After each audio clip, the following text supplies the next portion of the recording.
அனைவருக்கும் மகிழ் வணக்கம். வெல்கம் டு அடா 24/7 தமிழ். நான் Kishore GS faculty. SST conduct பண்ணக்கூடிய வேரியஸ் எக்ஸாம்ஸில் CHSL one of the most important எக்ஸாம்ஸ்னு சொல்லலாம். Combine higher secondary level examination. So 12th முடிச்சிருக்கிறவங்களோ 12th ஈக்குவலண்ட்டாக படிச்சிருக்கக்கூடிய டிப்ளமாவாக இருக்கட்டும், இவங்களுக்கு எஸ்எஸ்சியில் பெஸ்ட் எக்ஸாம்னா அது சிஹெச்எஸ்எல் எக்ஸாம். ஸோ இந்த எக்ஸாம் டீட்டெயில்ஸ் என்னன்றதை எக்ஸாம் பேட்டர்ன் சிலபஸ் எல்லாத்தையும் கிளியராக பார்த்துடலாம். அண்ட் இதே மாதிரி சென்ட்ரல் கவர்மெண்ட் எக்ஸாம் ரிலேட்டடான எல்லா இன்ஃபர்மேஷன்ஸ் அண்ட் வீடியோஸ்க்கு நம்ம சேனல் ஸோ அடா 24/7 Tamil bank SSC and railway சேனலை ஃபாலோ பண்ணிக்கோங்க. யூஸ்ஃபுல்லான இன்ஃபர்மேஷன்ஸ் வந்துட்டே இருக்கும். அதே மாதிரி 2026 இந்த 2026 எஸ்எஸ்சி எக்ஸாம்ஸ்க்கு நீங்கள் ப்ரிப்பேர் பண்ண போறீங்கன்னா, நீங்கள் காலேஜ் படிக்கிறவங்களா இருக்கீங்களோ இல்லை இப்போ தான் ஃப்ரெஷ்ஷாக எஸ்எஸ்சி எக்ஸாம்ஸை பற்றி தெரிஞ்சு படிக்க போகிறவங்களா இருக்கீங்களோ, ஃபவுண்டேஷன் ஸ்ட்ராங் பண்ணிக்கணும். அதுக்கான கரெக்டான டைம் பீரியட் இப்போ இருக்குது அப்படின்னு நம்ம சொல்லலாம். அதுக்கான ஃபவுண்டேஷன் கோர்ஸ் மேன்மை 3.1 நம்ம இன்ஸ்டிடியூட்டோட 3rd ஃபவுண்டேஷன் கோர்ஸ் நம்ம லான்ச் பண்ணிக்கிறோம்.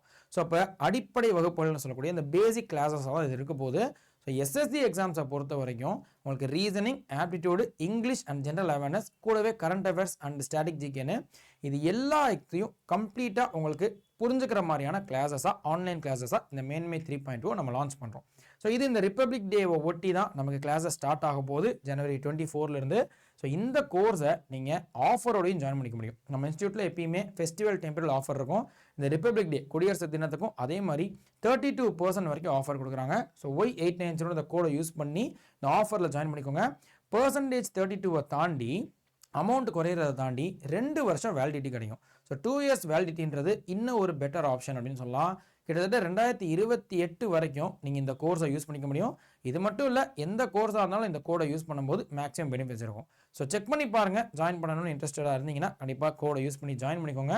இல்லை சார், இன்னும் கொஞ்சம் கிளாரிஃபிகேஷன் வேணும், ஒரு டவுட் கேட்டுக்கிறேன், நான் ஸ்பெசிஃபிக்காக எஸ்எஸ்சியில் இந்த எக்ஸாம் படிக்கிறேன், ஸோ எனக்கு இது பெட்டராக இருக்குமா, இல்லைனா ஆஃபர் எப்படி அப்ளை பண்ணுறது, எதுவாக இருந்தாலும் kishore.mohankumar@24/7.com என்னோட அஃபிஷியல் மெயில் ஐடி. எதனாலும் இதுலையும் நீங்கள் கேட்டுக்கலாம். ஸோ இந்த இன்ஃபர்மேஷனை சொல்லிக்கிறேன். இப்போ நம்ம சிஹெச்எஸ்எலோடைய குவாலிஃபிகேஷன்லேருந்து நம்ம பார்க்கலாம். So combine higher secondary level CHSL. Higher செகண்டரினாலே சீனியர் செகண்டரி லெவல்னு தெரியும். அப்போ 12th முடிச்சிருக்கணுன்றது கண்டிப்பாக வேணும். ஸோ மினிமம் எஜுகேஷனல் குவாலிஃபிகேஷன் நமக்கு 10th மட்டும் முடிச்சிருக்கணும்னா இல்லை, டிகிரி முடிச்சிருக்கலாம். டிகிரி முடிக்கணும்னாலே கண்டிப்பாக 12th டிப்ளமா முடிச்சிருப்போம். ஸோ அதே மாதிரி இங்கே நமக்கு 12th கம்பல்சரி +2 முடிச்சிருக்கணும்.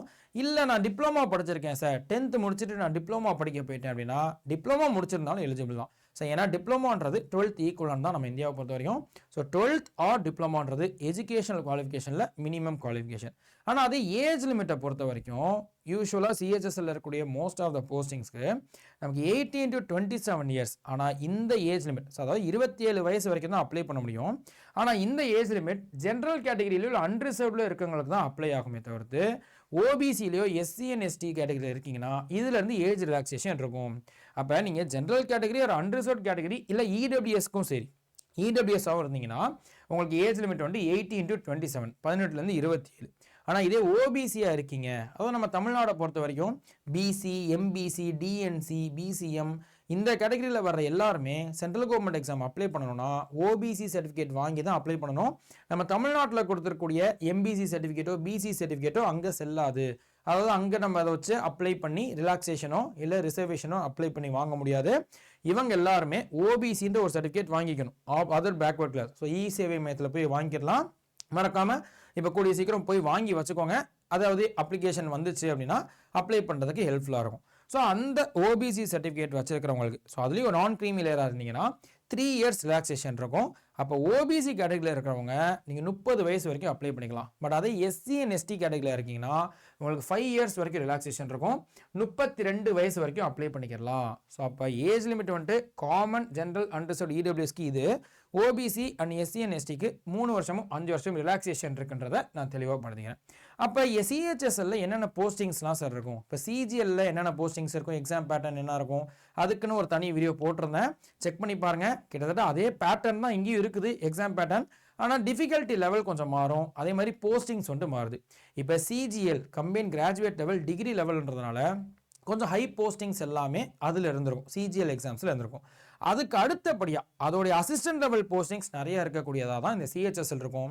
அதுலேயும் மோஸ்ட் காமன் ரொம்ப நிறைய postings LDC or JSC, so lower division கிளர்க்காக இருக்கட்டும், DO data entry operator works, இந்த ஜாப்ஸ் இந்த போஸ்டிங்ஸ் தான் நமக்கு சிஹெச்எஸ்எல்ல ரொம்பவே அதிகமாக இருக்கும். ஸோ அப்போ போஸ்டிங்ஸை பொறுத்த வரைக்கும் அது various departments and various ministries. So அப்போ ஒவ்வொரு அமைச்சகத்திலையும் இருக்கக்கூடிய வேற துறைகளில் இந்த வேலையில் பார்க்கக்கூடியதான் சிஹெச்எஸ்எல் ரெக்ரூட் பண்ணி தருவாங்க. ஸோ சிஹெச்எஸ்எல் எக்ஸாம் மூலிமா ரெக்ரூட் பண்ணி போவோன்ற சொல்லலாம். எஸ்எஸ்சி ரெக்ரூட் பண்ணி தருவாங்க. சரி, இது வந்துட்டு போஸ்டிங்ஸ்.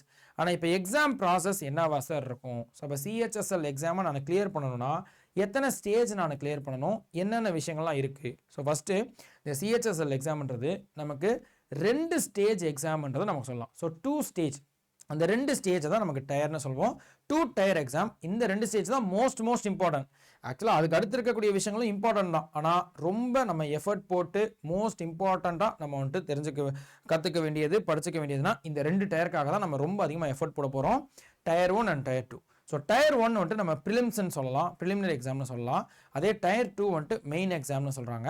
பட் ஆனால் இதில் டயர் 1 அப்படின்றது நமக்கு குவாலிஃபையிங் நேச்சர். ஸோ ஃபஸ்ட்டு ஸ்டேஜை நம்ம கிளியர் பண்ணி போனாதான், டயர் 1 கிளியர் பண்ணாதான் செகண்ட் ஸ்டேஜுக்கு நம்ம வந்துட்டு அட்மிட் ஆகும். ஸோ செகண்ட் ஸ்டேஜுக்கு உள்ளே போக முடியும் அப்படின்னு சொல்லலாம், மெயின்ஸ் எக்ஸாம்னு சொல்லலாம். ஆனால் பாயிண்ட் என்ன, இந்த டயர் 1 வந்துட்டு வெறுமனை அந்த செகண்ட் ஸ்டேஜுக்கு போகிறதுக்கு மட்டும்தான் யூஸ் ஆகும். அதோடைய மார்க் வந்துட்டு பெரிய லெவலில் நமக்கு யூஸ் ஆகாது. ஆனால் அது படிக்கிறது ரொம்ப எஃபர்ட் போடணும். ஃபஸ்ட்டு ஸ்டேஜை கிளியர் பண்ணால் தானே செகண்ட் போக முடியும். ஸோ ஃபஸ்ட்டு டயருக்கு நம்ம நல்லா எஃபர்ட் போடணும். ஆனால் அது குவாலிஃபையிங் நேச்சர். அதில் குவாலிஃபை பண்ணிட்டீங்கன்னா செகண்ட் டயருக்கு ரொம்ப அதிகமான எஃபர்ட் போடணும். ஏன்னா செகண்ட் டயர் தான், மெயின் எக்ஸாம் தான் நமக்கு மெரிட் பேஸ்ட் அப்படின்னு நமக்கு சொல்லலாம். ஸோ செகண்ட் டயரில் எடுக்கிற மார்க் தான் உங்களுக்கு ரேங்க் லிஸ்ட்டில் வர்றதுக்கு ரொம்பவே உதவும். ஃபஸ்ட்டு டயரில் எடுக்கிற மார்க் வந்துட்டு நீங்கள் உள்ளே போகிறதுக்கு உதவும். செகண்ட் டயரில் நீங்கள் எந்த அளவுக்கு ஹை மார்க் எடுக்கிறீங்களோ அதுதான் உங்களுக்கு ரேங்க் லிஸ்ட்டில் மெரிட் பேஸ்டாக வரக்கூடியதுக்கு உதவ போகுது. ஸோ ஃபஸ்ட்டு டயரும் ரொம்ப முக்கியம் தான், பட் அதை விட ரொம்ப முக்கியம் செகண்ட் டயருன்றதை நான் சொல்லிக்கிறேன். எப்படி எக்ஸாம் பேட்டர்ன் இருக்குன்றதை நம்ம கொஞ்சம் நேரத்தில் பார்க்கலாம். பட் இதை தாண்டி ஸோ மோஸ்ட்லி சிஹெச்எஸ்எல்னு நீங்கள் எடுத்துக்கிட்டிங்கனாலே எல்லா போஸ்ட்டுக்குமே ஸ்கில் டெஸ்ட்டில் டைப்பிங் ஸ்கில் டெஸ்ட்ன்றது ரொம்ப முக்கியமாக தேவைப்படும்ப்பா. So typing or data entry speed test, DEST டெஸ்ட்னு கூட சொல்லுவாங்க. ஸ்கில் டெஸ்ட்டும் நீங்கள் குவாலிஃபை பண்ணி தான் ஆகணும், அப்போ தான் நமக்கு ஜாப் கிடைக்கும். ஆனால் இது குவாலிஃபையிங் நேச்சர். ஸோ எப்படி வந்துட்டு இந்த டயர் 1 குவாலிஃபைங் சொல்கிறோமோ அதே மாதிரி ஸ்கில் டெஸ்ட்டில் நீங்கள் வந்துட்டு ரொம்ப கண்டிப்பாக இந்த இது பண்ணி தான் ஆகணும். இதை குவாலிஃபை பண்ணிட்டா போதும். ஸோ அதில் ஹையாக எடுக்கணும், ஸோ எவ்வளோ பெஸ்ட்டாக கொடுக்கணுன்றது கூட நமக்கு இல்லை. ஸோ குவாலிஃபை பண்ணிட்டா போதுன்ற மாதிரி அதுக்குன்னு ஒரு செட் ஆஃப் க்ரைட்டீரியா வந்துட்டு வச்சுருப்பாங்க. ஸோ அதை தான் நம்ம பார்க்கணும். ஸோ இதுதான் நமக்கு வந்துட்டு ஸ்கில் டெஸ்ட்டு சிஹெச்எஸ்எல்லை பொறுத்த வரைக்கும். பட் இந்த டயர்ஸாக இருக்கட்டும், இந்த டயர் 1 டயர் 2 இருக்கட்டும், ஸ்கில் டெஸ்ட்டாக இருக்கட்டும், இதை நம்ம வந்துட்டு குவாலிஃபை பண்ணி கிளியர் பண்ணிட்டோம் அப்படின்னா நமக்கு அடுத்ததா document verification and medical examination தான். ஸோ டிவி அண்ட் எம்இன்னு சொல்லலாம். கிட்டத்தட்ட நமக்கு போஸ்டிங் கன்ஃபார்மு. ஸோ டயர் 2ல் எடுத்திருக்கக்கூடிய மார்க்கை பொறுத்து நமக்கு போஸ்டிங்ஸ் வந்துட்டு வரும். இதுதான் எக்ஸாம் ப்ராசஸ். சரி, ஓகே. இப்போ டயர் 1 டயர் 2ன்னு சொல்கிறீங்க இல்லையா, அந்த டயர் 1க்கு என்ன எக்ஸாம் பேட்டர்ன், அதை நான் எப்படி ப்ரிப்பேர் பண்ணிக்கணும், டயர் 2க்கு என்ன exam pattern. So first SSC சிஹெச்எஸ்எலோட டயர் 1 எக்ஸாம் பேட்டர்ன் எடுத்துக்கணும். நான் ஸ்டார்டிங்லேயே சொன்னேன் இல்லையா, இந்த 4 சப்ஜெக்ட் மோஸ்ட் இம்பார்ட்டன்ட்பா. எந்த எஸ்எஸ்சி எக்ஸாம்ஸ் எடுத்தீங்கனாலும் ரீசனிங்கு, ஜென்ரல் அவேர்னஸ், ஆப்டிடியூடு, இங்கிலீஷ்னு இந்த 4 சப்ஜெக்ட் ரொம்ப முக்கியம். பட் எஸ்எஸ்சி சிஹெச்எஸ்எலோடைய டயர் 1 எக்ஸாம் பேட்டர்னில் இந்த 4 சப்ஜெக்ட்லேருந்து எத்தனை கொஸ்டின்ஸ் கேட்பாங்கன்னா, ஒவ்வொரு சப்ஜெக்ட்லேருந்து 25 கொஸ்டின்ற வீதம். மொத்தம் டயர் 1ல் 100 கொஸ்டின்ஸ்க்கு நம்ம எக்ஸாம் அட்டன் பண்ணுவோம். ஸோ 100 கொஸ்டின்ஸ், 100 கொஸ்டின்ஸ்க்கு எக்ஸாம் அட்டன் பண்ணுவோம். ஆனால் இந்த ஒவ்வொரு கொஸ்டினுக்கும் எத்தனை மார்க் அப்படின்னா, ஒவ்வொரு கொஸ்டினுக்கும் 2 மார்க்குன்ற வீதம் 200 மார்க்குக்கு அட்டன் பண்ணுவோம். பாருங்கள், கொஸ்டின் வந்துட்டு 100, ஒவ்வொரு செக்ஷன் ஒவ்வொரு சப்ஜெக்ட்லையும் 25 கொஸ்டின். ஆனால் ஒவ்வொரு கொஸ்டினுக்கும் 2 மார்க்குன்ற வீதம், ஒவ்வொரு சப்ஜெக்ட்டுக்கும் 50 மார்க்கு. அப்போ ஓவராலாக 100 கொஸ்டின் 200 மார்க்குக்கு அட்டன் பண்ணுவோம். டியூரேஷன் 60 மினிட்ஸ், 60 நிமிஷத்தில். அப்போ யோசிச்சு பாருங்க, 1 மணி நேரம் 60 நிமிஷத்தில் 100 கொஸ்டின் அட்டன் பண்ணணும். அப்போ ஒரு கொஸ்டினுக்கு 1 நிமிஷம் கூட இல்லை. ஸோ அப்போ கண்டிப்பாக ரொம்ப வேகமாக கேல்குலேட் பண்ணுறதா இருக்கட்டும், ஆன்சர் பண்ணுறதா இருக்கட்டும், ஸ்பீடு அண்ட் அக்யூரேசி அதிகப்படுத்த வேண்டியது ரொம்ப கட்டாயமாக இருக்குது. இதை மைண்டில் வச்சுக்கணும். ஸோ அப்போ 60 நிமிஷத்தில் 100 கொஸ்டின் அட்டன் பண்ண போகிறோம், 200 மார்க்குக்கு அட்டன் பண்ண போகிறோம். இது எல்லாத்தையும் விட இன்னொரு ரொம்ப முக்கியமான விஷயத்தை நீங்கள் மைண்டில் வச்சுக்க வேண்டியது, எஸ்எஸ்சி எக்ஸாம்ஸ்னாலே, சென்ட்ரல் கவர்மெண்ட் எக்ஸாம்ஸ்னாலே நெகட்டிவ் மார்க்குன்னு இருக்கும். அதில் எஸ்எஸ்சியில் சிஹெச்எஸ்எல்லையும் நெகட்டிவ் மார்க்குன்றது ஒன்று இருக்குது. அது 0.5 மார்க்ஸ் வந்துட்டு நெகட்டிவ் டிடக்ஷன் மார்க் அப்படின்னு அவங்க சொல்லுவாங்க. இப்போ இந்த 25 கொஸ்டினில் மொத்தமாக 100 கொஸ்டினில் ஒவ்வொரு கொஸ்டினும் நீங்கள் கரெக்டாக அட்டன் பண்ணிங்கன்னா உங்களுக்கு 2 மார்க்கு கிடைக்கும். ஆனால் அதே கொஸ்டினை நீங்கள் தப்பாக அட்டன் பண்ணிட்டீங்கன்னா -0.5 மார்க் வந்துட்டு ரெடியூஸ் பண்ணிடுவாங்க. ஃபார் எக்ஸாம்பிள், நீங்கள் 10 கொஸ்டின் அட்டன் பண்ணுறீங்க, அந்த 10 கொஸ்டினில் 5 கொஸ்டின் கரெக்டாக இருக்குது அப்படின்னா உங்களுக்கு 10 மார்க் கிடைக்கும். 5 கொஸ்டின் கரெக்டு 10 மார்க்கு.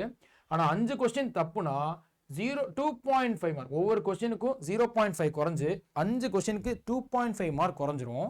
இப்போ நீங்கள் 10 கொஸ்டின் அட்டன் பண்ணி 5 கரெக்டு 5 தப்புனா மொத்தமாக சார் நான் 10 மார்க் எடுத்திருக்கேன்ல அப்படின்னு நீங்கள் நினைப்போம். அதுதான் இல்லை. இப்போ மொத்தமாக நம்ம 7.5 மார்க் தான் எடுத்திருப்போம். இப்போ நம்ம 5 கொஸ்டின் கரெக்டாக வாங்கி 10 மார்க் வாங்கியிருந்தாலும் நெகட்டிவ்ல தப்பாக ஆன்சர் பண்ணுறதுனால நமக்கு ரெடியூஸ் ஆயிரும். நெகட்டிவ் மார்க் வந்துட்டு ரொம்ப பெரிய இம்பாக்ட் பண்ணும்பா. ஸோ 0.01 மார்க்லலாம் நமக்கு வந்துட்டு போகிறதுக்கான வாய்ப்பு இருக்குது. ஸோ கட் ஆஃப்லேருந்து கம்மியாக இருக்க வாய்ப்பு இருக்குது. அதனால நெகட்டிவ் மார்க்கை எப்பயுமே மைண்டில் வச்சுக்கோங்க. அதுக்கேற்ற மாதிரி நல்ல எஃபர்ட்ஸ் போட்டுக்கோங்க. இந்த நெகட்டிவ் மார்க்கை கம்மி பண்ணுறது, ஸோ நெகட்டிவ் வராமல் தடுக்கிறதுக்கு அக்யூரசி அதிகப்படுத்தணும். ஸோ இப்போ எல்லா கொஸ்டினுமே அட்டன் பண்ணணுன்றதை நீங்கள் யோசிக்க வேணாம். எஸ்எஸ்சி எக்ஸாம்ஸை பொறுத்த வரைக்கும் 100 கொஸ்டின் இருக்கா, நான் 100த்தையும் அட்டன் பண்ணிட்டு வந்துடுவேன், 1 மணி நேரத்துக்குள்ளே எல்லாத்தையும் அட்டன் பண்ணிடுவேன், ஸோ டைமே இல்லைனாலும் பரவாயில்ல எல்லாத்தையும் அட்டன் பண்ணிடுவேன். இதை விட ஒரு பெரிய தவறு வந்துட்டு இந்த எக்ஸாம்ஸில் இருக்கவே முடியாது. ஸோ எல்லா கொஸ்டினையும் ஃபஸ்ட்டு அட்டன் பண்ண டைம் இருக்காது, அட்டன் பண்ணவும் கூடாது அப்படின்னு நம்ம சொல்லலாம். ஏன்னா எல்லாருக்கும் எல்லா கொஸ்டின் தெரிஞ்சிடாது. அதில் எந்த கொஸ்டின்ஸ் உங்களுக்கு அக்யூரேட்டாக 100% கரெக்டாக ஆன்சர் தெரியுதுன்ற மாதிரி இருக்கும், அதை அதிகமாக படுத்தணும். ஓரளவு கொஞ்சம் கன்ஃபியூஷன்ஸ் இருக்க கொஸ்டினை கெஸ் பண்ணலாம்.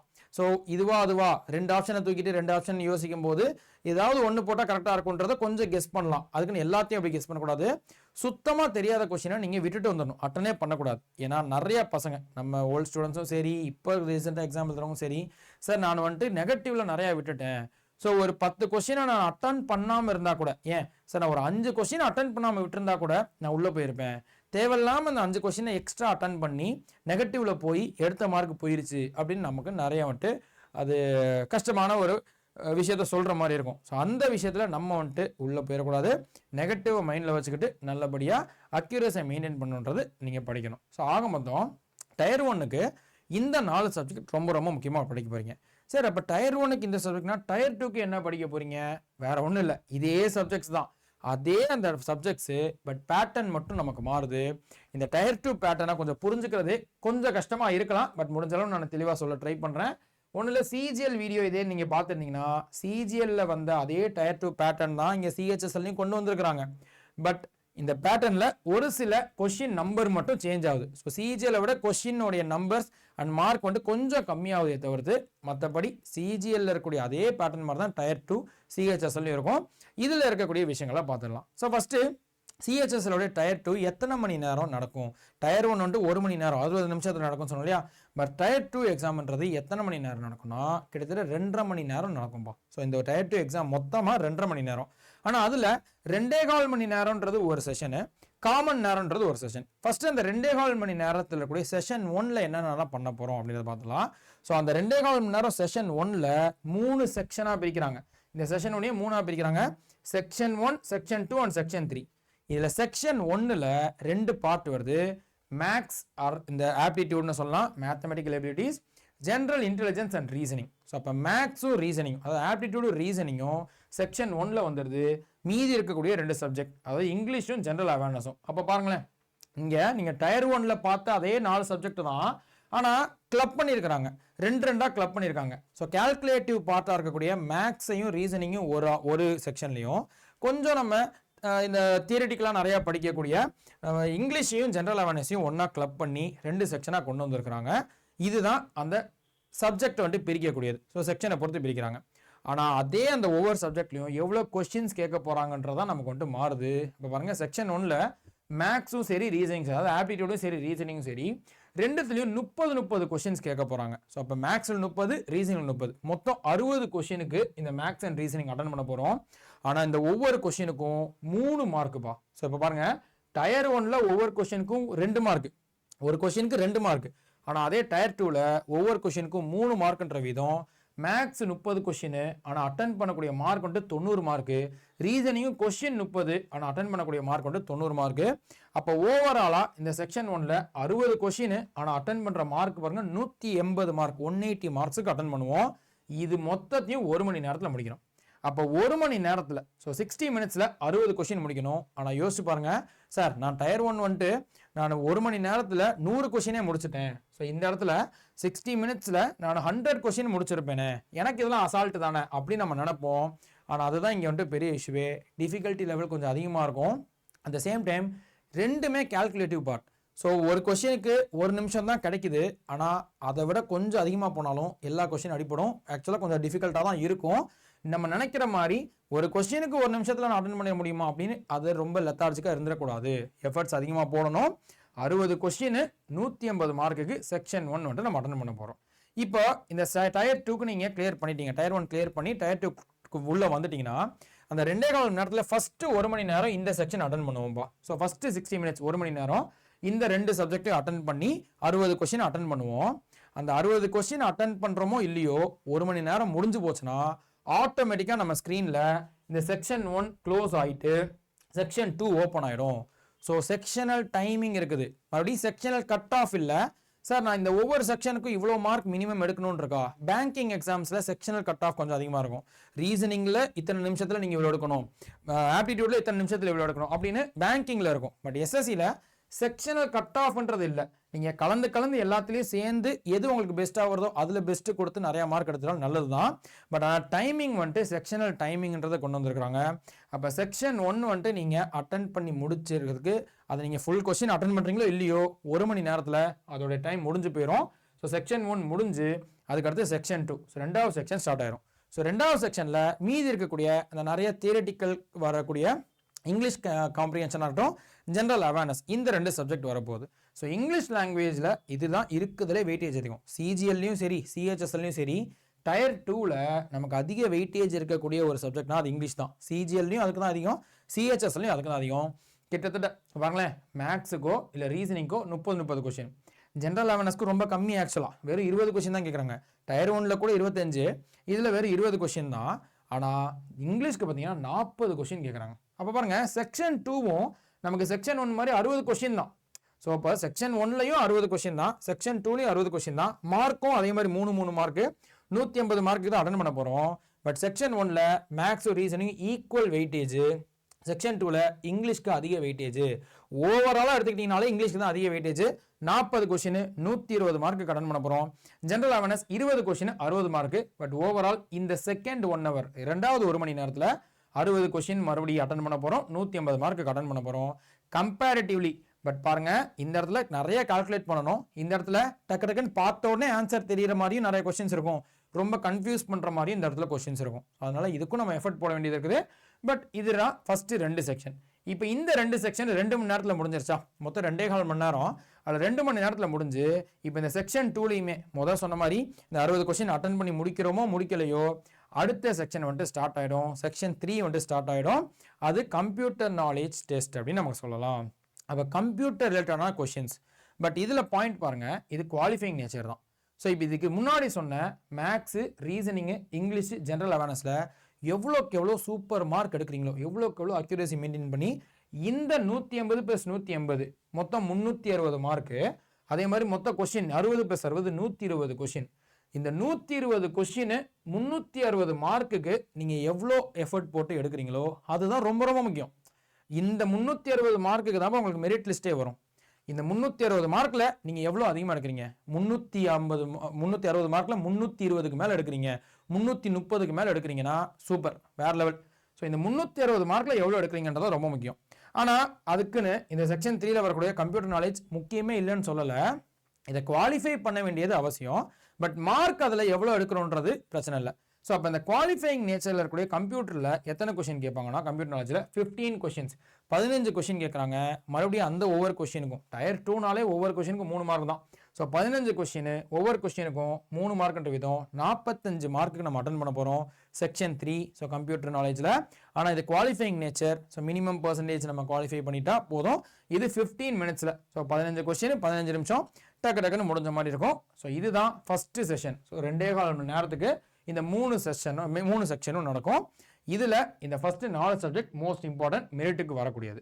ஆனால் இதுக்கு அடுத்தது ஸோ ஒரு பிரேக் இருக்கும். ஸோ மோஸ்ட்லி இப்போ காலையில் இந்த 2.25 மணி நேரம் முடிஞ்சிச்சுன்னா ஒரு பிரேக்குக்கு அடுத்து இந்த செகண்ட் செஷன் வந்துட்டு ஸ்டார்ட் ஆகும். அதுக்கு டைம் சொல்லியிருப்பாங்க. அந்த செஷனுமே நமக்கு மறுபடியும் குவாலிஃபைங். பட் ஆனால் சிஹெச்எஸ்எல்ல இந்த 4th செக்ஷனையும் குவாலிஃபை பண்ணாதான் உங்களுக்கு போஸ்டிங்கே கிடைக்குமே தவிர்த்து குவாலிஃபைங் நேச்சரில் இருக்கக்கூடிய எல்லாத்தையுமே நீங்கள் அசால்ட்டாக விட்டுறக்கூடாது. அதுக்குன்னு எஃபர்ட் போடணும். முக்கியமாக typing test. So data entry speed test அப்படின்னு சொல்லி டெஸ்ட் அப்படின்ற டைப்பிங் டெஸ்ட் உங்களுக்கு நடக்கும். ஆனால் அதே இந்த இந்த டெஸ்ட் குவாலிஃபைங் பார்த்தீங்கன்னா அது ஒவ்வொரு போஸ்டிங்கை பொறுத்து மாறுது. சிஹெச்எஸ்எல்ஏ நமக்கு DO, so data entry operator ஆகட்டும், ஜேஎஸ்ஏ வரட்டும், லோவர் டிவிஷனல் கிளர்க், எல்டிசி ஆகட்டும், இந்த மாதிரி போஸ்டிங்ஸ் மாறுதுங்க இல்லையா. அந்த போஸ்டிங்ஸை பொறுத்து அது எவ்வளோ வேகமாக நீங்கள் டைப்பிங் பண்ணணுன்றதை சொல்லியிருப்பாங்க. ஒரு தடவை நோட்டிஃபிகேஷனில் செக் பண்ணுங்கள். பட் ஆனால் டைப்பிங் டெஸ்ட் கண்டிப்பாக வந்துட்டு இருக்குது அப்படின்னு நமக்கு சொல்லலாம். அது போஸ்டிங்கை பொறுத்து 10 நிமிஷம் டைப்பிங் டெஸ்ட்டா, 15 நிமிஷம் டைப்பிங் டெஸ்ட்டா, எவ்வளோ கீ இம்ப்ரெஷன்ஸ் வந்துட்டு நம்ம கொடுக்கணுன்றதை நமக்கு கொடுத்துருப்பாங்க. ஸோ ஆக மொத்தம் இப்போ சிஹெச்எஸ்எல்லுடைய டயர் 2லையும் இவ்வளோ விஷயங்கள் வந்துட்டு நம்ம எஃபர்ட் போடுறது கட்டாயம். நல்லா வந்துட்டு நம்ம எஃபர்ட் போட்டு தான் படிச்சாகணும், வேறு ஆப்ஷனே இல்லை. சிஜிஎலுக்கு எவ்வளோ இம்பார்ட்டன்ஸ் கொடுத்து டயர் 2க்கு படிக்கிறோமோ அதே அளவுக்கு தான் சிஹெச்எஸ்எல்லும் கொடுக்க வேண்டியது இருக்குது. ஸோ பேட்டர்னில் எந்த மாற்றமும் இல்லை, இந்த நம்பர் மட்டும் தான் நமக்கு மாறுது. ஸோ அப்போ கடைசியில் மறுபடியும் சொல்லணும்னா டோட்டல் மெரிட்டுக்கு எடுத்துக்கூடிய மார்க்கில் இந்த கம்ப்யூட்டர் வராது, பட் குவாலிஃபை பண்ணோம். ஸோ 120 கொஸ்டின் 360 மார்க்குக்கு நம்மகிட்ட அதுக்கு மெரிட் லிஸ்ட்டுக்கு எடுத்துக்க போகிறாங்க. ஸோ அந்த வகையில் நமக்கு இந்த 360 மார்க்குக்கு எவ்வளோ எடுக்கிறோமோ அதான் ரொம்ப முக்கியம். சரி சார், டயர் 1ல் நமக்கு நெகட்டிவ் மார்க் இருக்குன்னு சொன்னீங்க இல்லையா, ஒரு கொஸ்டினுக்கு 2 மார்க்கு, தப்பாக இருந்தால் -0.5. டயர் 2ல் மறுபடி இதுவும் சிஜிஎல்ல எப்படி நமக்கு ஒரு கொஸ்டினுக்கு 3 மார்க் தந்து தப்பாக இருந்தால் 1 மார்க் எடுக்கிறாங்களோ அதே மாதிரி சிஹெச்எஸ்எல்லையும் ஒரு கொஸ்டினுக்கு கரெக்டாக ஆன்சர் பண்ணால் 3 மார்க்கு, தப்பாக ஆன்சர் பண்ணால் 1 மார்க் மைனஸ் ஆகும். ஸோ டயர் 1ல் வந்துட்டு 0.05 மைனஸ் ஆச்சு. ஆனால் இங்கே 1 மார்க் வந்துட்டு நெகட்டிவ்ல போயிடும், மைனஸ் ஆகும். எல்லா செக்ஷன்லையுமே அது மேக்ஸாக இருக்கட்டும், ரீசனிங் ஆகட்டும், ரீசனிங் ஆப்டிடியூடாக இருக்கட்டும், மேக்ஸ் ஆப்டிடியூடாக இருக்கட்டும், ரீசனிங் ஆகட்டும், இங்கிலீஷாக இருக்கட்டும், ஜென்ரல் அவேர்ஸாக இருக்கட்டும், கம்ப்யூட்டர் நாலேஜும் இருக்கட்டும், குவாலிஃபைங் நேச்சரில் இருக்கக்கூடிய கம்ப்யூட்டர்லையும் நீங்கள் தப்பு விட்டிங்கன்னா நெகட்டிவ்ல போகும். ஸோ அப்போது இது எல்லாத்துலேயுமே ஒரு கொஸ்டின் கரெக்டாக அட்டன் பண்ணிங்கன்னா 3 மார்க் கிடைக்கும், தப்பாக அட்டன் பண்ணிங்கன்னா அதில் 1 மார்க் மைனஸ் ஆகிடும். ஸோ நெகட்டிவ் மார்க்கை நீங்கள் எந்த டயராக இருந்தாலும் கண்டிப்பாக நோட் பண்ணி வச்சுக்கணும். அதுக்கேற்ற மாதிரி அக்யூரேசி அதிக அக்யூரேசியோட அட்டன் பண்ண ட்ரை பண்ணணும். இதான் CHSL tier 2 exam pattern. So அப்போது சிஜிஎலோட எக்ஸாம் பேட்டர்னும் சரி, சிஹெச்எஸ்எலோட எக்ஸாம் பேட்டர்னும் சரி, கிட்டத்தட்ட சிமிலராக தான் இருக்குது. ஸோ நீங்கள் சிஜிஎலுக்கு ப்ரிப்பேர் பண்ணுறீங்கன்னா ஆட்டோமேட்டிக்காக சிஹெச்எஸ்எலுக்கும் எலிஜிபிளாக தான் இருப்பீங்க, அதையும் அட்டன் பண்ணலாம். பட் சிஹெச்எஸ்எலுக்கு மட்டும் ஸ்பெசிஃபிக்காக ப்ரிப்பேர் பண்ணுறீங்கன்னா இவ்வளோ விஷயத்தையும் நீங்கள் வந்துட்டு தெரிஞ்சுக்க வேண்டியது ரொம்ப ரொம்ப அவசியம்.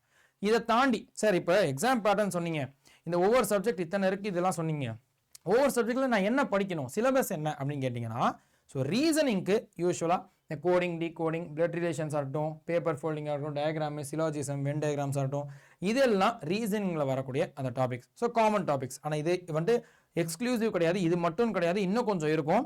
ஜென்ரல் அவேர்னஸில் இதுக்குள்ளேயே 10 சப்ஜெக்ட் இருக்குது. இந்த ஜென்ரல் அவேர்னஸ்ன்ற ஒரு சப்ஜெக்ட்டுக்குள்ள செக்ஷனுக்குள்ள 10 சப்ஜெக்ட் இருக்குது.